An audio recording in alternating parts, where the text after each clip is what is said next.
I let my cousin borrow my name to open a credit card. Just until she got on her feet.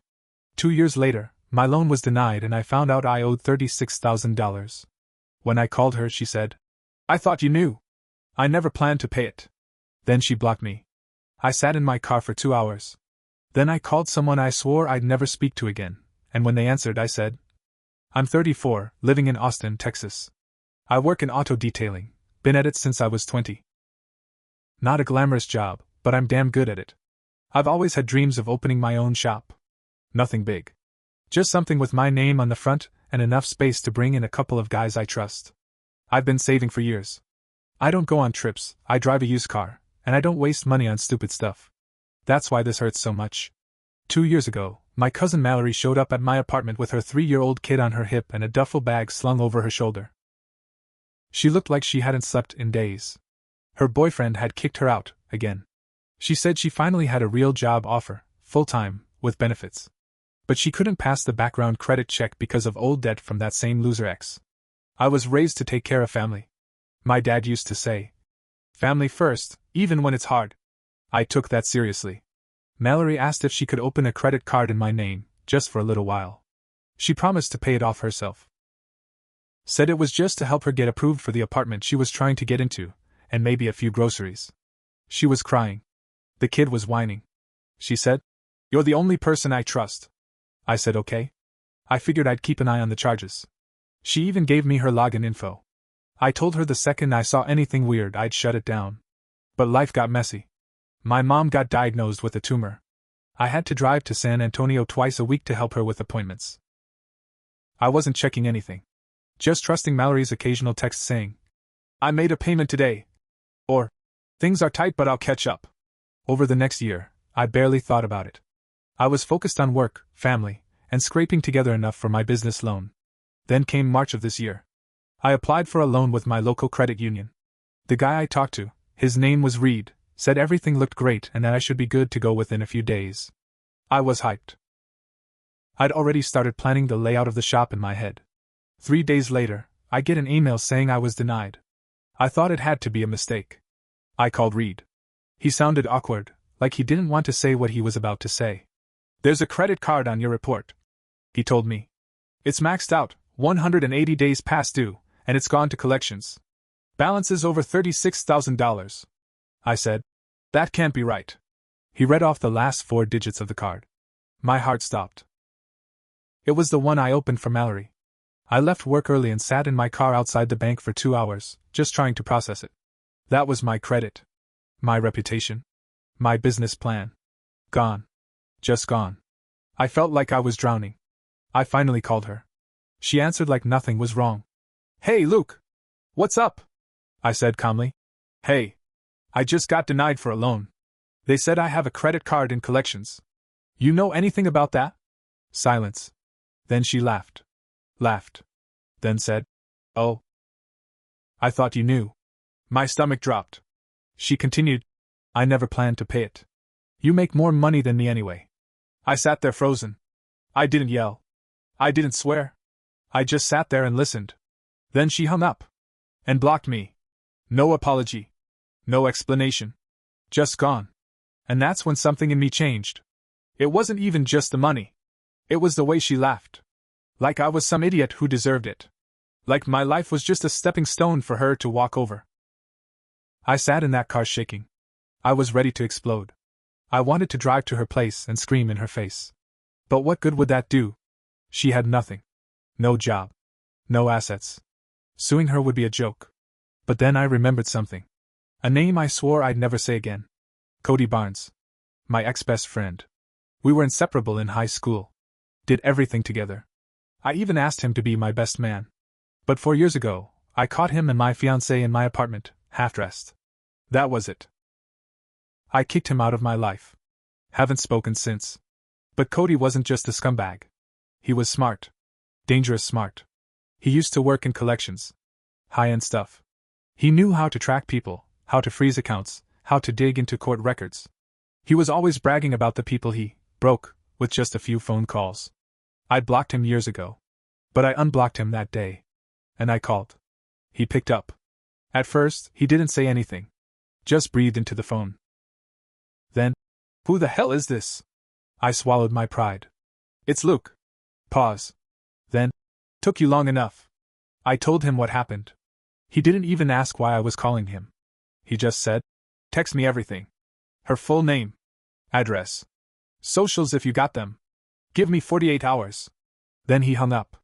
I didn't sleep that night. 2 days passed, and I heard nothing from Cody. I started wondering if I'd made another mistake. Maybe he was messing with me. Maybe he'd take the info I gave him and make things worse. I had no reason to trust him. But I was desperate. Mallory had burned every bridge, and I had no backup plan. I couldn't even get a damn car loan now, let alone open a shop. Then on the third night, at 1:12 a.m., I got a text from a number I didn't recognize. Check your email. No signature. Just that. I opened my inbox. There was a single message with the subject. Thought you'd like this. It was from Cody. Inside were attachments. PDFs, screenshots, court filings. He had gone deep. In 3 days, he had pulled more dirt on Mallory than I thought existed. Turns out she hadn't just stiffed me. She'd opened up 2 other credit cards under her baby daddy's name, had unpaid hospital bills in 3 different counties, and was already being investigated for benefits fraud. Cody found out she'd lied about her income to get extra assistance, and even faked being employed to get into low-income housing. And the best part? She was about to get a tax return. A big one. Because of her kid, the IRS was about to drop a few grand into her bank account, and she had no clue collections were watching. Cody had flagged her in a skip tracing system he still had access to. It would alert him the second a large deposit hit her bank. He said, "When it does, I'll make a few calls. Your debt's about to get priority collection status." Then he asked something that caught me off guard. "You want to just ruin her credit and get your name cleared, or do you want to burn her life down?" I hesitated. I typed, "Burn it." He sent a thumbs up emoji. Then, "Give me a week." I didn't know exactly what he had in mind, but whatever it was personal for him too now. Cody didn't like being crossed, even by someone else's cousin. That week, I kept quiet. I didn't say anything to my family. They'd take her side anyway. Mallory always knew how to play victim. I knew if I made this public too soon, she'd twist it into something about how I was attacking a single mom. But something was happening behind the scenes. Because suddenly, Mallory started calling my mom. Then my sister. Then even my uncle, who she hadn't spoken to in 5 years. I got a call from my sister, Hannah, saying, "Mallory says you're stalking her. That you're trying to get her evicted." I didn't say much. Just let her talk. 3 days later, it all started unraveling. Cody had contacted one of the landlords Mallory had lied to on her housing forms. Told them about the hidden income. Then tipped off the benefits office that she was getting cash from side jobs under the table. He sent anonymous emails with proof, bank statements, screenshots, everything. She lost her housing voucher first. Then her food benefits. Then the IRS froze her refund because Cody flagged her SSN with a fraud report. She didn't even know that was possible, but Cody knew people. Old co-workers. They owed him favors. She tried to play the victim online. Started posting cryptic Facebook statuses like, "I don't know why bad things keep happening to me," and "I'm just trying to raise my son in peace." Nobody cared. Then something else happened. Mallory's ex, the baby daddy, found out about the credit card she opened in his name. Cody made sure of it. Sent him a neat little envelope with all the documentation. Guy's a hothead, and from what I know, he doesn't play when it comes to money. I heard through the grapevine that he filed a police report. Mallory was now under official investigation for identity theft. I confirmed it with Cody, who said, "Told you. I don't play games." And the best part? My original $36,000 debt? The collection agency started working directly with me. Cody pulled strings to get me in touch with a rep who agreed to remove the delinquent account from my report in exchange for Mallory's contact info, employment status, what little she had, and her updated address. They wanted her worse than they wanted me. They wiped the debt from my credit report. My score jumped 112 points in a week. Mallory, meanwhile, got hit with garnishment paperwork. The kind that freezes your accounts and starts draining every dollar you make. And she had no idea where it was coming from. She started texting me from different numbers. First it was, "Can we talk?" Then, "Please." Then, "I'm scared." "What did you do?" I didn't reply. I just kept watching. Because the next part? That was still coming. I hadn't even gotten personal yet. After she texted me those desperate messages, I blocked every number she used. But I kept the screenshots. I knew I'd need them eventually. Mallory wasn't just spiraling, she was starting to panic. I could tell by how fast everything was unraveling. She lost her apartment within 3 weeks of the first hit. She didn't even have time to fake a new lease. One day she was online posting selfies with filters, and the next she was offline completely. Like she dropped off the planet. But she hadn't. She just went underground. I only found out where she went because her son's daycare, where she still owed nearly $800, called my mom by mistake. They had Mallory's old emergency contact info, and somehow my name was still on the form. My mom, being nosy and still half convinced Mallory was the victim, asked a few questions. Turns out Mallory had dumped her son on her ex-boyfriend's mom and was couch surfing somewhere in Round Rock. And that's when I made my next move. It wasn't enough to let collections tear her up. I wanted the truth out. I wanted the family to finally see who she really was. So I sent one big group message to everyone: mom, sister, uncles, cousins. I attached PDFs of the charges in my name. Screenshots of her texts where she admitted it. Her blocked messages to me afterward. And then I said, plain and simple, this is what Mallory did. I let it go for 2 years. She never intended to pay it. She laughed in my face. She ruined my credit and almost destroyed my future. I'm not the bad guy here. She is. Then I turned my phone off for the weekend. When I turned it back on, I had 27 missed calls, 14 voicemails, and my Facebook was a war zone. Half the family was stunned. Some were siding with me, finally seeing it all for what it was. The other half, including my mom, were mad that I'd aired the family's dirty laundry like that. But I didn't care anymore. I wasn't protecting anyone. Mallory tried to get ahead of it with a long post of her own. She wrote this dramatic thing about how some people can't forgive, and how she's just a single mom trying to survive. She claimed I was trying to ruin her out of spite and jealousy. But Cody wasn't done. He called me that Monday and said, "Want to get really petty?" I said, "What do you mean?" He said, "You ever see her record?" I hadn't. Turns out Mallory had a sealed misdemeanor from when she was 19, shoplifting from a retail store in Bastrop. It was supposed to be off her record, but Cody knew how to find it. And he knew her new job, a remote customer service gig, required a clean record and full disclosure of any prior charges. He sent her employer an anonymous tip. 3 days later, she lost the job. She posted a crying selfie on her Instagram story with some Bible quote about betrayal. I didn't feel bad. Not one bit. And then Cody hit me with the final twist. "You want her gone for real?" he asked. I said, "Gone how?" He said, "Evicted. Blacklisted. Flagged. You want her name to light up red when she applies for anything in the state?" He wasn't joking. Cody had contacts in private tenant databases, the kind landlords use to screen applicants. He fed the system a report with details from the debt, the eviction, and the welfare fraud tip. It wasn't illegal, it was just raw data. The kind that kills your chances before they even look at your name. Mallory wasn't just homeless now. She was locked out of the system. One of our mutual cousins messaged me saying Mallory was begging people for couches to crash on, burning through friendships one by one. She didn't know where the hits were coming from. She thought it was all coincidence. Karma, maybe. But it wasn't. It was planned. And we weren't done. Because she still had her son. And I knew, deep down, that little boy didn't deserve to be dragged through this. So I made a call. To CPS. I didn't lie. I didn't exaggerate. I told them the truth. That Mallory had no stable housing. That she was bouncing between friends' places. That her son was being dropped off on different people, sometimes without warning. That she had a long pattern of instability, financial fraud, and now zero income. I didn't expect much. Honestly, I thought they'd do a welfare check and that would be it. But they took it seriously.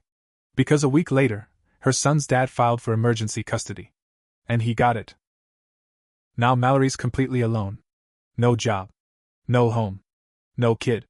And I still haven't said a word to her since that first phone call. But part of me feels like the final piece hasn't dropped yet. Because Cody just sent me one more text. "You ready for the last step?" I stared at Cody's message for a long time. "You ready for the last step?" I didn't even ask what he meant. I just typed, "Yeah." Because after everything, my credit, my business, my dignity, I wanted it done. I wanted her to know, without a shadow of a doubt, that she hadn't just lost by accident. She'd been crushed on purpose. And she deserved every second of it. Cody called me that night. He was in a good mood, like he just finished a great meal. All right, he said. So here's what's next. Public record. We're gonna bury her name so deep online she'll wish she never typed a word. He walked me through it. Step 1. He filed a civil complaint in small claims court against Mallory for the full $36,000. Even though the collections company had agreed to drop it from my report, we both knew she'd never pay a dime.